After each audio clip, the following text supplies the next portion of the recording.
O vídeo de hoje é trazido até você pelo Crunchyroll, a sua fonte oficial de animes e dramas em alta definição. Fala aí, mestres, beleza? Thunder aqui, olha só, estou com uma câmera nova e eu quero já agradecer os queridos padrinhos do nosso grão-mestre. Não, errei. Os nossos queridos mestres do Padrim, que eles ajudam o canal, que eles fazem isso daqui continuar vivo. Tá bom, eu sei, o canal não anda tendo muito vídeo, mas eu tenho um porquê sim. Eu estou gastando todo o tempo divino que eu tenho preparando a nossa volta do RPG da Ordem. Sim, para os nossos queridos grão-mestres que apoiam o canal. A gente tinha ano passado aquela jogatina maravilhosa de RPG e eu estou arrumando o sistema, né, junto com o pessoal da Ordem também, para voltar essa jogatina maravilhosa, e isso leva muito tempo. Sem contar outras coisas que eu ando fazendo, como por exemplo, live basicamente todo dia. Então tem na StreamCraft, tem na Twitch, aqui embaixo eu vou deixar o calendário para vocês seguirem, beleza? Mas enfim, vamos ao que interessa, e como vocês já viram no título desse vídeo, eu espero, vamos falar sobre o novo mangá do nosso querido Masaaki Kishimoto.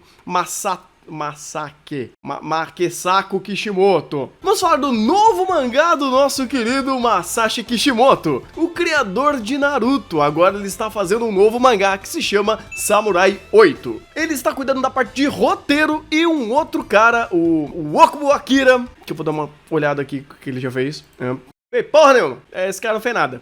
Pois é, eu acho. Pelo menos aqui não tem no meu My Name List, eu não conheço esse cara. Pois bem, ele está cuidando dos desenhos daqui desse novo mangá, e é uma coisa que eu acho interessante, né? Essa escolha de você pegar um cara que já é conceituado, alguém que eu acho que nem precisava mais fazendo histórias, que é o Kishimoto, porque ele ganha muito dinheiro até hoje por causa de Naruto, e se não é pra fazer, pra contar uma boa história, e porque ele gosta, não tem um outro motivo dele fazer esse negócio, né? Pois bem, eu vou pegar e vou meio que seguir aqui a análise na estrutura da história que foi apresentada no primeiro volume, capítulo, que até é uma coisa bem interessante. Vai ser um mangá longo, né? Vai ter, no primeiro, pelo menos, primeiro capítulo aqui teve 71 páginas, provavelmente vai ser mensal pelo número de páginas. Bem, eu não sei ainda, não achei essa informação. Bem, mas vamos lá. A história começa mostrando um futuro onde eles estão no espaço, falando sobre samurais, sobre chaves da caixa de Pandora. Começa num ácido muito louco, já apresentando também uma série de conceitos. Sim, as primeiras 4, 5 páginas são carregadas de informação, e de uma luta que o Kishimoto meio que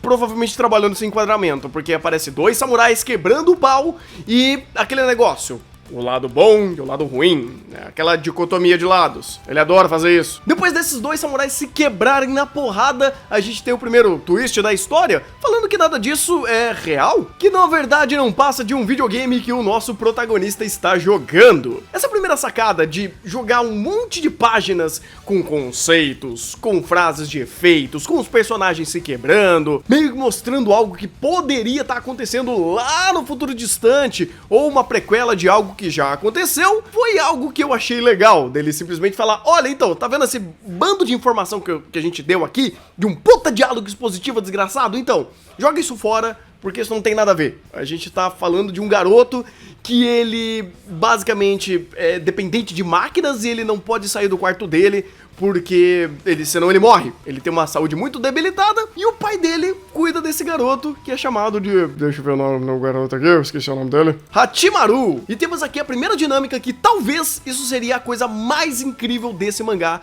que me ganhou logo no comecinho, que é a dinâmica do Hachimaru com o seu pai. Essa segunda parte do começo, onde ele começa a introduzir o Hachimaru e o seu pai, é uma parte que eu falei: Kishimoto, é isso que eu queria ver. Bem, pelo menos é o que eu queria, e não é bem o que você mostrou. Porque depois dessa parte expositiva, que você simplesmente caga porque você não se importa do conceito da chave da Pandora, do outro brother samurai, que isso não importa nem um pouco no começo, pra algo realmente cativante. Ele conseguiu criar uma dinâmica de personagens muito boa logo no começo. Você tem basicamente a interação deles, onde o Tarumaru, ele tem que tomar medicamentos, e ele não gosta desse medicamento, porque tem que se furar e tudo mais. Ele é uma pessoa frágil. Tem até um quadrinho que mostra o braço dele todo perfurado porque ele tem que tomar muitas injeções, já que ele tem um corpo muito frágil. A dinâmica dele funciona muito bem, não porque ele fica se lamentando, oh meu Deus, a minha vida é triste, não sei o que. Não, ele é meio despojadão, ele meio que fica zoando com o pai dele, ele meio que fica de saco cheio falando que não gosta disso tudo, que não precisa do pai, ele é um pouquinho rebelde. Isso dá um ar de naturalidade onde ele já sabe que ele não pode sair dali. Não adianta ficar tocando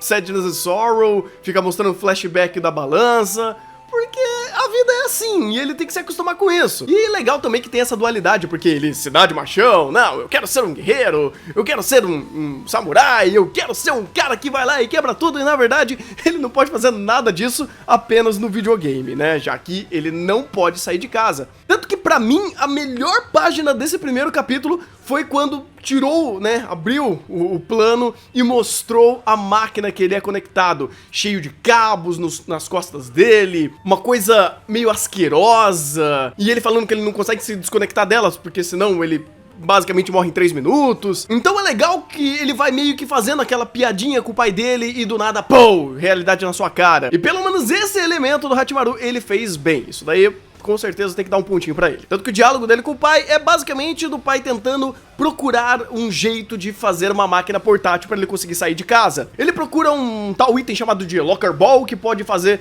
essa máquina dele funcionar e ele conseguir sair de casa. Nisso somos apresentados ao primeiro samurai, um cara que tá meio que extorquindo um outro brother e querendo itens e falando diálogos positivos sobre o que é ser um samurai, o que é ser um guerreiro ou qualquer coisa do tipo. Ninguém se importa. Vamos ser sinceros, ninguém se importa com isso. E aí começa a aparecer uma das coisas que mais me incomodaram nesse primeiro capítulo: conceitos. Esse mangá quer te enfiar conceito a todo momento. É toda hora tentando fazer algum diálogo expositivo sobre um determinado conceito. Por exemplo, nessa parte aí que tá introduzindo esse primeiro vilão genérico, ele fala, ah, você não tem o necessário para se tornar um samurai, deixar de ser um guerreiro, ou qualquer coisa do tipo. Ele começa a fazer um diálogo expositivo porque sim, a coluna dele se abre e os samurais são ciborgues, e ele começa a falar dessa tal Locker Ball, e ele fala que o deus da guerra, Akala, fez não sei o que. Desnecessário. Sério, você não precisa de um monte de página jogando diálogo expositivo um em cima do outro pra você contextualizar o mundo. Ele nunca precisou fazer isso em Naruto. Quer dizer, não no começo. No começo. Kishimoto do começo, né? Diálogo expositivo vai, diálogo expositivo vem. Somos apresentados a um bicho estranho que parecia um Daruma, porque o cachorrinho dele foi buscar uma bolinha e pegou uma bolona e trouxe um Daruma gigante. Esse Daruma nada mais é do que um samurai também, mas já já a gente vai saber sobre isso, né? Porque mais diálogo positivo. Porque enquanto isso está acontecendo na casa dele, o pai dele foi tentar pegar um item, né? Essa Locker Ball pra fazer o aparelho do filho. E ele acaba se metendo com aquele vilão genérico. E sabe o que isso significa? Mais momentos para fazer o diálogo expositivo, explicando o que são esses samurais.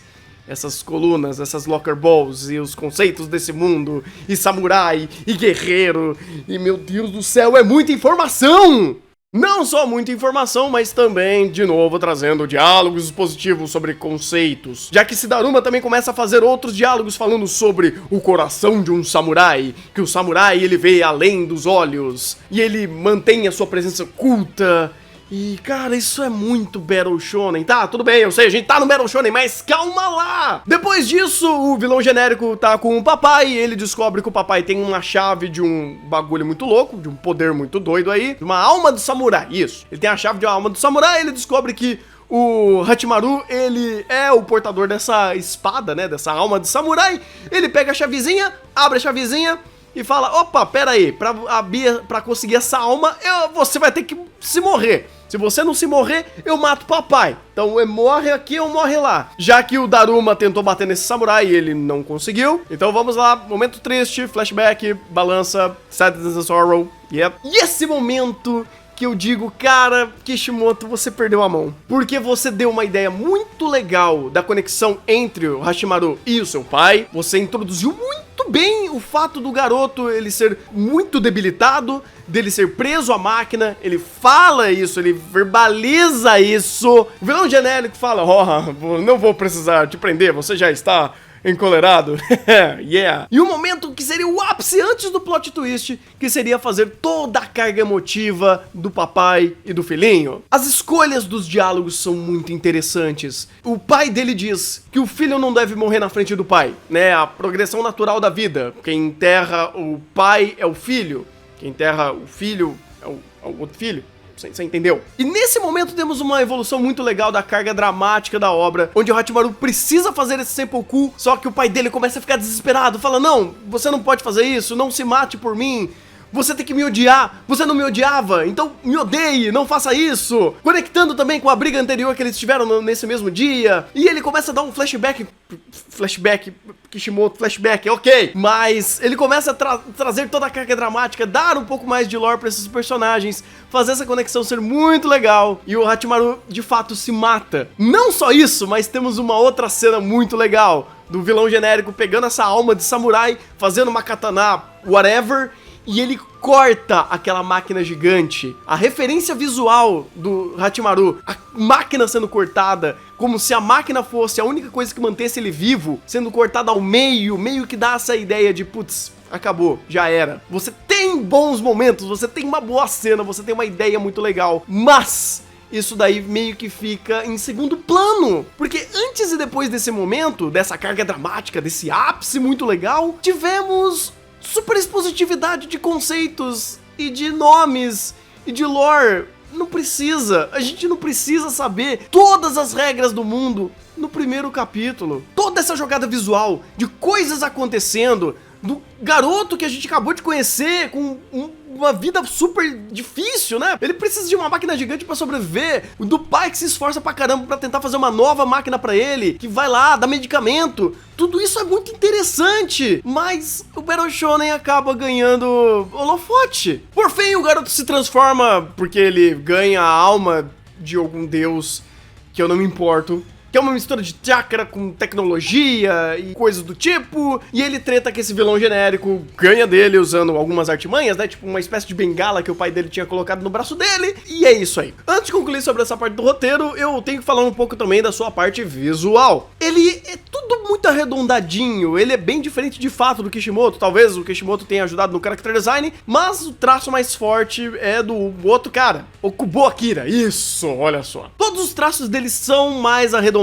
os símbolos visuais que aparecem ali são todos redondinhos, você sempre vai ver um buraquinho, uma bolinha, alguma coisa redonda no cenário, nos personagens, até nas partes de coisas quebrando e voando. Isso é um elemento visual bem característico e eu acho que dá um charme pra obra, mas não se sustenta, porque eu realmente achei um pouco poluído a criação de cenário. Os cenários aqui eu achei um pouco poluído, porque você não sabe o que é estilhaço de alguma coisa, o que é componente de cenário, o que é energia, o que é peça robótica, porque tudo parece a mesma coisa, tudo parece uma mesma unidade. Então não tem muitas coisas que se destacam de primeiro e segundo plano. Deixar subjetivo o que é magia e tecnologia é um conceito legal, só que em algumas cenas não funcionam. Por outro lado, algo que eu gostei bastante aqui são expressividades. Os personagens são bem expressivos, sim. Principalmente do Hachimaru e do seu pai, que eles são bem expressivos. Eles são cheios de fazer caras e bocas. Principalmente no momento que o Hachimaru tava quase se matando, isso fica bem evidente. E sobre considerações finais, eu vou deixar bem claro que a minha expectativa estava um pouco alta pra ir nesse mangá. É o Kishimoto. Por mais que o Kishimoto apresentou um monte de problemas no final do Naruto, o Kishimoto é um cara muito bom. Existem duas coisas que eu respeito demais nele. Primeiro, criatividade de criar lore. Ele sabe criar uma lore muito rica, uma mitologia, uma temática. Naruto é uma obra riquíssima nisso. E não precisava muitos capítulos para você começar a entender melhor como funciona essa dinâmica daquele mundo. Em Naruto ele apresentava aos poucos, você não tinha um capítulo inteiro. Olha, isso daqui é Kyuubi, isso daqui é Hokage, isso daqui é Uchiha, e vai. Não tinha nada disso lá. E o segundo ponto, que meio que casa com o primeiro também, é criatividade para criar essas histórias, esses conceitos, correlacionar o personagem ao mundo, fazer essa interação. E isso é muito bacana. O próprio Kishimoto também sabe fazer bons personagens quando ele não esquece que eles existem. E esses dois elementos aqui, só um deles apareceu, que de fato são personagens. O Hachimaru e a conexão com o pai dele foi muito interessante. Foi algo muito legal. Mas, infelizmente, esse não é o Kishimoto do começo de Naruto. E ele acabou apresentando muito mais vícios do que eu gostaria de ver. O fato de tentar introduzir muita coisa no primeiro capítulo. O fato de forçar, mas forçar de um jeito assim, estúpido. Esse é meu jeito samurai. Não é mais o jeito ninja, agora é o jeito samurai. Isso não é algo que o samurai faria. Ah, mas o samurai é aquilo. Ah, mas o samurai é isso. Não precisa, sério. E tudo isso, esses pequenos detalhes de superexpositividade, de super explicações, diálogos positivos. Pro primeiro capítulo, esse não é necessariamente um bom capítulo, não como uma unidade completa, porque pro Hachimaru e pro seu pai, até que funciona bem, eles são personagens interessantes, eles têm uma boa conexão.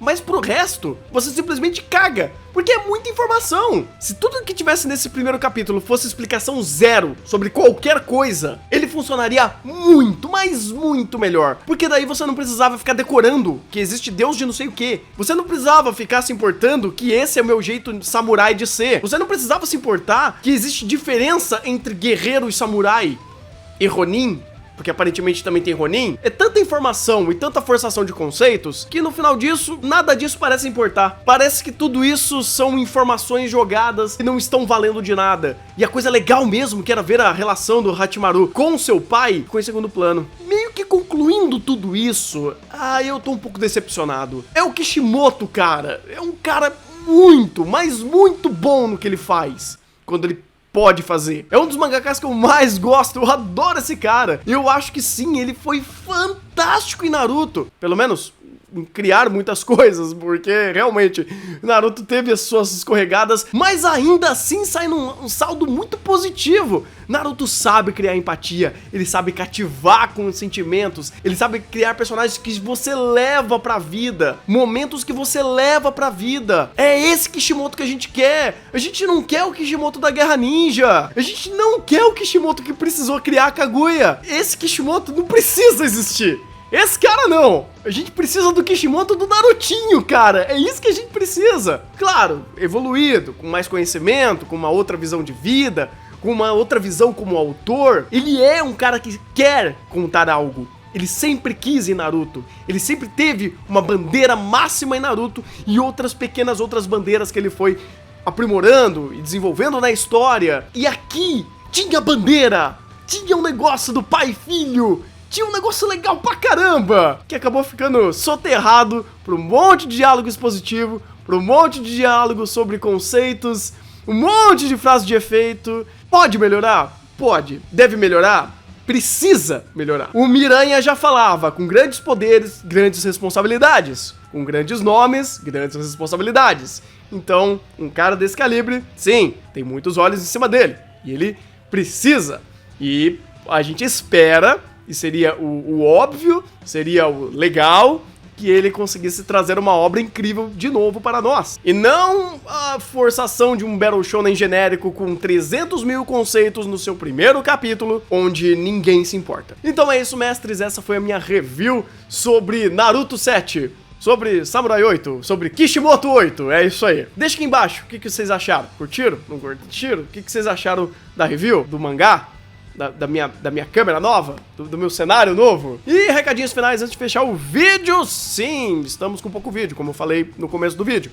Muitos vídeos na frase. Mas isso vai cessar em breve, porque em breve estarei de volta no canal, fazendo muitos vídeos pra vocês, com um cenário quase novo aqui, tô arrumando ainda algumas coisinhas aqui e ali. Então é isso, meus queridos mestres, eu vou ficando por aqui. Se vocês puderem também, dê uma passadinha no nosso Padrim e apoie o nosso canal, porque sem vocês, nós simplesmente morre de fome. Não, é literalmente, é isso mesmo, porque o YouTube dá dia não, cara. Mas eu vou ficando por aqui, um bom anime, até o próximo vídeo.